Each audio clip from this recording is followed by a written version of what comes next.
কোন চামড়ার বড়াই করি আমরা, কোন চোখের সৌন্দর্যের বড়াই করি আমরা, কোন কান সৌন্দর্যের বড়াই করি আমরা, এগুলার সৌন্দর্য ওই দিন কোনো কাজে আসবে না, একমাত্র কাজে আসবে হলো আমল। এজন্যই তো আল্লাহ তাআলা ঘোষণা দিলেন, আল্লাহ তাআলা বললেন আইয়ুকুম আহসানু আমালা। আল্লাহু আকবার। বান্দার দেখবে যে সেদিন তার আমলটা কত সুন্দর, তার আমল সুন্দর হয়েছে কিনা এটা দেখতে চাইবে। বান্দা কি করেছে না করেছে, তার চেহারা কত সুন্দর, তার অবয়ব কত সুন্দর, এটা অবশ্যই আল্লাহ দেখবেন না। আল্লাহর নবী বলেন ওয়া ইন্নাল্লাহা ইয়ানজুরু ইলা আ'মালিকুম লা ইয়ানজুরু ইলা সুওয়ারিকুম। তোমাদের সূরতের উপরে আল্লাহ দৃষ্টি দিবেন না, বরঞ্চ বাল ইয়ানজুরু ইলা আ'মালিকুম, বরঞ্চ তোমাদের আমল কি এটার উপরে নজর দেবে। অতএব আমাদের সুন্দর করতে হবে নিজেদের আমল, ঠিক কি না? আমাদের আমল এটা যদি সুন্দর হয় তাহলে আল্লাহ পাক রব্বুল আলামিন আমাদের পরকালীন জিন্দেগি সুখময় করবেন, নইলে আমাদের জিন্দেগিতেও সুখ আসার সম্ভাবনা নাই। আমরা তো অবশ্যই কবরের পথযাত্রী, নাকি নাকি কারো বাঁচার কোনো সুযোগ আছে? হায়াতের গ্যারান্টি আছে? হ্যাঁ, আতাউল গনি ওসমানী সাহেব একটা গান বলে, মাঝে মধ্যে মনে পড়ে, বলিও। জীবন একটা, জীবন হলো মেড ইন চায়না, এক সেকেন্ডের নাই ওয়ারেন্টি, কাল যে তুমি থাকবা বেঁচে কে দিয়েছে গ্যারান্টি, ঠিক না? আমাদের জীবন মাত্র এক সেকেন্ডের, শুধু আল্লাহ বলবে কোন। আল্লাহর পক্ষ থেকে যেদিন আদেশ হয়ে যাবে, এক পাও এক চুল সরার মতো ক্ষমতার যোগ্যতা আমাদের কারণে আছে নাকি? ইযা জাআ আজালুহুম লা ইস্তাখিরুনা সাআতাও ওয়া লা ইস্তাকদিমুন। আল্লাহু আকবার।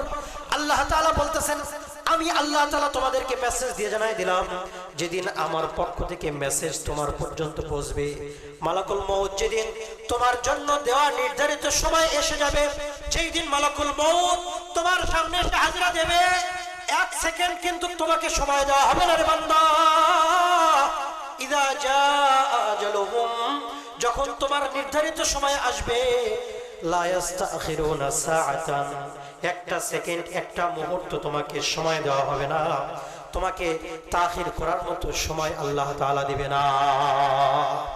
এজন্য আমাদের পরকালীন জিন্দেগির প্রস্তুতি নিতে হবে ভাই। পরকালীন জিন্দেগির জন্য আমাদেরকে প্রস্তুত হতে হবে, আমাদেরকে সামান গোছাইতে হবে। পরকালীন জিন্দেগির সামান কি? পরকালীন জিন্দেগির সামান হলো নেক আমল।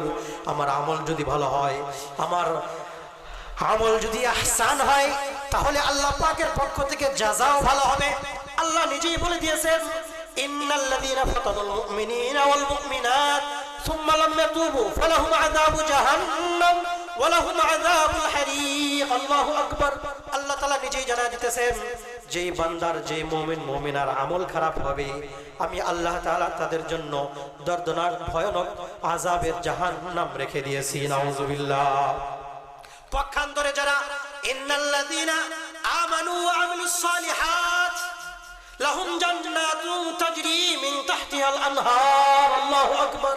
যারা নেক আমল করবে, যারা ভালো আমল করবে, যাদের আমলটা আহসান আমল হবে, আমি তাদের জন্য জান্নাতের ঘোষণা দিয়ে দিলাম। সুবহানাল্লাহ। এজন্য আমরা নেক আমল করতে চাই তো, নেক আমল তো নিজেরা করবই, নেক আমলের ব্যবস্থাপনাও করে যেতে হবে। আল্লাহর হাবিব বলেন, তিনটা কাজ এমন আছে, যে তিনটা কাজ যদি কোনো বান্দা করে মারা যাবে, তারপরেও আল্লাহ তাআলা তার কবরে নেক আমলের ব্যবস্থা করে দিবেন। সুবহানাল্লাহ। নেক আমল তো দুনিয়াতে আমরা করবই, নেক আমল নামাজ আমরা পড়ব, নেক আমল সাদকা আমরা করব, নেক আমল রোজা আমরা করব, নেক আমল হজ আমরা করব, ভালো কাজের আদেশ মন্দ কাজের নিষেধ সব করব, ঠিক আছে? এগুলো সব যতক্ষণ আমরা চোখ দিয়ে তাকাইতে পারি, যতক্ষণ আমাদের হায়াত আছে, তারপরে চক্ষু যখন বন্ধ হবে, সকল আমলও বন্ধ হয়ে যাবে। কিন্তু আমাদের এমন কিছু আমল করতে হবে, চক্ষু বন্ধ হবে কিন্তু আমল যেন বন্ধ না হয়। এমন তিনটা আমল আল্লাহর নবী আমাদের জন্য রেখে গেছেন, শিখিয়ে দিয়েছেন। আমরা শিখতে রাজি আছি ইনশাআল্লাহ।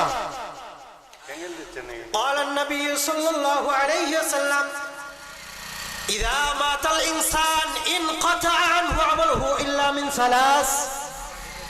তিনটা আমল এমন আছে যে বান্দা যখন ইন্তেকাল করে, তার জিন্দেগির দুনিয়ার সকল আমল বন্ধ হয়ে যায়, কিন্তু তিনটা আমল, এই তিনটা আমল বান্দার কখনোই বন্ধ হয় না। এই তিনটা আমল বান্দার মৃত্যুর পরেও জারি থাকে। এক নম্বর আমল হলো সাদকাতুন জারিয়া। এমন কিছু আমল দুনিয়াতে আছে যেগুলো করলে আমি মারা যাব, অথচ আমার ওই আমলের সাদকায়ে জারিয়া হওয়ার কারণে, তার মানে আমলটা জারি থাকার কারণে আল্লাহ পাক রব্বুল আলামিন মরার পরে ওইটার সওয়াব আমার কবর পর্যন্ত পৌঁছায় দিবেন। এক নম্বর হলেন সাদকায়ে জারিয়া। সেগুলো কি? এই যে সাদকায়ে জারিয়া মানে আমরা যদি মসজিদ করি, মাদ্রাসা করি, অথবা আমরা সমাজের কল্যাণে রাস্তা মেরামত করি, রাস্তা করে দেই, অথবা এতিম গরিবদেরকে কোনো এমন বস্তু দিলাম যেটা কখনো ধ্বংস হয় না। কোন একজন মাদ্রাসার তালিবুল ইলমকে আপনি কোরআন কিনে দিলেন, মাদ্রাসার ছাত্রকে কিতাব কিনে দিলেন, মাদ্রাসার ছাত্রদেরকে পোশাক বানিয়ে দিলেন, গরিব মিসকিনদেরকে পোশাক দিলেন, খাবার দিলেন, এই সব কিছু হলো সাদকায়ে জারিয়া। আমি আপনি ইন্তেকাল করব, কিন্তু মসজিদের হয়তোবা পুরো মসজিদ আমরা করতে পারি না, কিন্তু মসজিদের একটা ইট আজও রয়ে গেছে। ওই মসজিদের ইটের উপরে কিয়ামত পর্যন্ত আনেওয়ালা মুসলমান সিজদা করতে থাকবে। আল্লাহর হাবিব বলেন, যতদিন পর্যন্ত ওই ইটের উপরে সিজদা হবে আল্লাহ পাক রব্বুল আলামিন ততদিন, এমনকি কিয়ামত পর্যন্ত বান্দার আমল নামায় সওয়াবের পার্সেন্টেজ পাঠাইতে থাকবে। সুবহানাল্লাহ। এরপরে পয়গম্বর আরবি বলেন, দ্বিতীয় নম্বর হলো ওয়ালাদুন সালেহ, নেককার সন্তান। এখন আমাদের সমাজে দেখার বিষয় নেককার সন্তান আছে কিনা। নেককার সন্তানের দাবি তো সবাই করে, আমার সন্তানটা ভালো, কিন্তু নেককার সন্তান কারে কয়? এক নাম্বার সংজ্ঞা হলো, নেককার সন্তানের এক নাম্বার সংজ্ঞা হলো যেই সন্তানটা বাবা মার ইন্তেকালের পরেও বাবা মাকে মরার আগে যেমন শ্রদ্ধা করছে, মহব্বত করছে, তার সাথে ডবল মহব্বত করে, এটা হলো নেককার সন্তান। পয়গম্বর আরবি বলেন, যেই সন্তানটা বাবা মার মৃত্যুর পরে কবরের পাশে দাঁড়ায়া দুপোটা চোখের পানি ছেড়ে দিয়ে আল্লাহকে বলো, গো মালিক রব্বির হামহুমা কামা রব্বায়ানি সগীরা। আল্লাহু আকবার। যেই সন্তানটা আল্লাহর কাছে আমিন ধরে বলে, আল্লাহ দুনিয়ার বুকে আমি যখন ছোট ছিলাম, দুনিয়ার বুকে আমি যখন শিশু ছিলাম, দুনিয়ার বুকে আমি যখন নিজের খানা নিজে উঠায়া খাইতে পারতাম না, দুনিয়ার বুকে আমি যখন পেশাব পায়খানা করলে নিজের হাতে পরিষ্কার করতে পারি নাই, দুনিয়ার বুকে যখন আমি অসহায় ছিলাম, বাবা মার দিকে মুহতাজ ছিলাম, গো মালিক ওই সময় আমার বাবা আমার মা আমাকে লালন পালন করছে, ওই সময় আমার কান্না বুঝে আমার ক্ষুধা এটা মনে করছে তারা, আর এই কান্নার কারণে আমাকে খাওয়াইছে। আবার যখন পেশাব পায়খানা করে বিছানা নষ্ট করছে, কান্নাকাটি শুরু করছি, বাবা মা বুঝে আমারে ভালো জায়গার ব্যবস্থা করছে, গো মালিক বড় দরদ করে মহব্বত করে ভালোবাসা আমাকে বুঝে আমাকে যেমন সুন্দর লালন পালন করছে, গো আল্লাহ তোমার কাছে দরখাস্ত, গো আল্লাহ দয়া করিয়া কবরের ভিতরে আমার বাবা মারে তুমিও তেমন লালন পালন করিও। যে সন্তানটা কবরের পাশে দাঁড়ায়া এই ধরনের আবেদন আল্লাহর কাছে জানায়, যেই বান্দাটা আল্লাহর কাছে এইভাবে কবর জিয়ারত কইরা কইরা বাবা মার জন্য কান্দে, আল্লাহ তাআলার হাবিব জানায় দেন ওই সন্তানটাই হলো নেককার সন্তান। ওই সন্তানের নাম আল্লাহর লিস্টিতে নেককার সন্তানদের লিস্টে জমা হয়। সুবহানাল্লাহ। আমরা নেককার সন্তান হতে চাই তো আমাদের যাদের বাবা মা নাই, আমাদের উচিত প্রত্যেক দিন অথবা সপ্তাহে একদিন হলেও অথবা যখনই ফুরসত পাই আমরা বাবা মার কবরের পাশে দাঁড়ানো, বাবা মার কবরে গিয়ে দোয়া করা। কবর কি পহলি রাত একটা কিতাব, ওই কিতাবের ভিতরে আল্লামা আশরাফ আলী থানভী রাহমাতুল্লাহ আলাইহি উনি একটা হাদিস উল্লেখ করেছেন, আবু হুরায়রা রাদিয়াল্লাহু তাআলা আনহু থেকে বর্ণিত হাদিস। উনি বলেন পয়গম্বর আরবি সাল্লাল্লাহু আলাইহি ওয়াসাল্লাম একদিন আমাদেরকে নসিহত করতেছিলেন। উনি বলতেছিলেন প্রত্যেক জুমার রাতে এই মুমিন মুমিনা বান্দাদেরকে দুনিয়ার বুকে যাওয়ার অনুমতি দেওয়া হয়, তখন সেই রূহগুলো প্রত্যেকেই যার যার বাড়িতে আসে, নিজের বাড়িতে এসে সন্তানদেরকে নাতিপুতিদেরকে ডেকে ডেকে বলে, ও সন্তান একটু দয়া করে মেহেরবানি করে আমার জন্য কিছু হাদিয়া প্রেরণ করো, কিছু দান সদকা করো, আমার জন্য কিছু দাও। ডেকে ডেকে চোখের পানি ফেলে ফেলে ইতিমের মতো অসহায়ের মতো হাত পেতে এইভাবে বলে। আবু হুরায়রা রাদিয়াল্লাহু তাআলা আনহু বলেন আল্লাহ রাসূল যখন এই কথা বলতেছিলেন তখন চোখের পানি বেয়ে বেয়ে পড়তেছিল, কান্না করতেছিল। উনি বড়ই মায়া দিয়ে বলতেছিলেন, কেমন জানি এইভাবে বলতেছিলেন। ওই অসহায় মানুষটা এসে সন্তানের দরজায় দাঁড়ায়, সন্তানকে ডাইকে ডাইকে বলে, রে সন্তান, আজকে যেই বাড়িতে তুমি সুখ স্বাচ্ছন্দ্যে তুমি বসবাস করো, আজকে যেই সম্পদ তুমি ভোগ করতেছ রে সন্তান, যেই ভোগ বিলাসিতার ভিতরে তুমি সুন্দরভাবে জীবনযাপন করতেছ, এই সম্পদ কিন্তু একদিন আমার ছিল, এই বাড়িটা একদিন আমার ছিল রে সন্তান। এই যে সুন্দর খাটিয়া যার উপরে তুমি ঘুমাইতেছ, এই সুন্দর খাটিয়াটা আমার ছিল রে সন্তান। আজকে এগুলার হিসাব দিতে যায়া তোমাদের জন্য জমা করছিলাম, আজকে তোমাদের জন্য জমাকৃত সম্পদের হিসাব আল্লাহর কাছে দিতে যায় আমি ধরা খেয়ে গেছি। আজকে আল্লাহ আমার হিসাব নিতে যায়া আমি হিসাব দিতে পারি নাই, আল্লাহ আমার কবরের ভিতরে আগুন জ্বালায় দিছে রে সন্তান। তোমার কি একটু দয়া হয় না, একটু মায়া হয় না?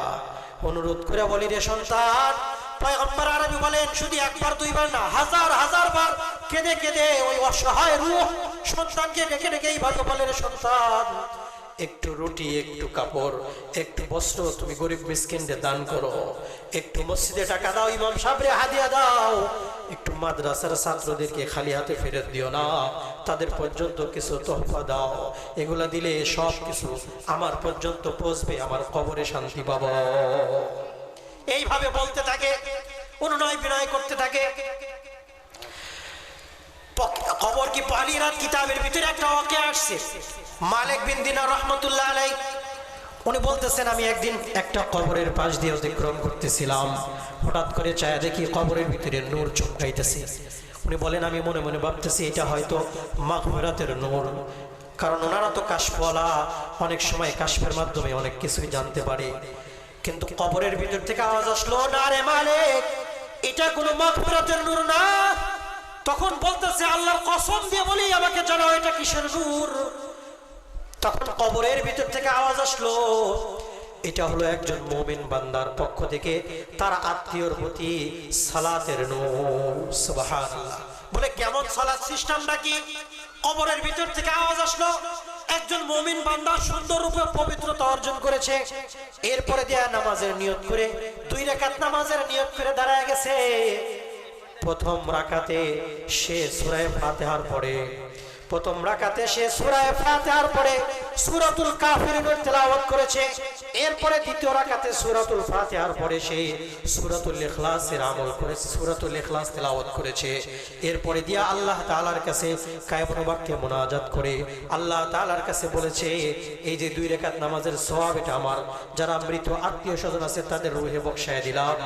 সাথে সাথে আল্লাহ তাআলা ওই নূরটা আমাদের কবরে পৌঁছাইছে। নারে তাকবীর, নারে তাকবীর।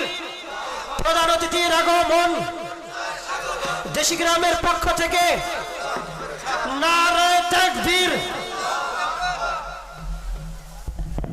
মাশাআল্লাহ। এখন আমরা যারা এদিক সেদিকে আসি, মেহেরবানি করে এদিক সেদিকে ঘোরাফেরা না করি। আমাদের প্রধান অতিথি মহোদয় আমাদের মাঝে এসে উপস্থিত হয়েছেন, আলহামদুলিল্লাহ।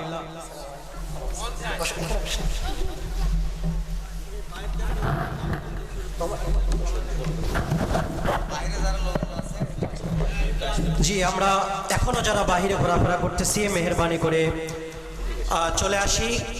আমাদের প্রধান অতিথি মহোদয় আমাদের মাঝে উপস্থিত, একদম স্টেজে শেষ আমাদের মাঝে উপস্থিত হয়েছে।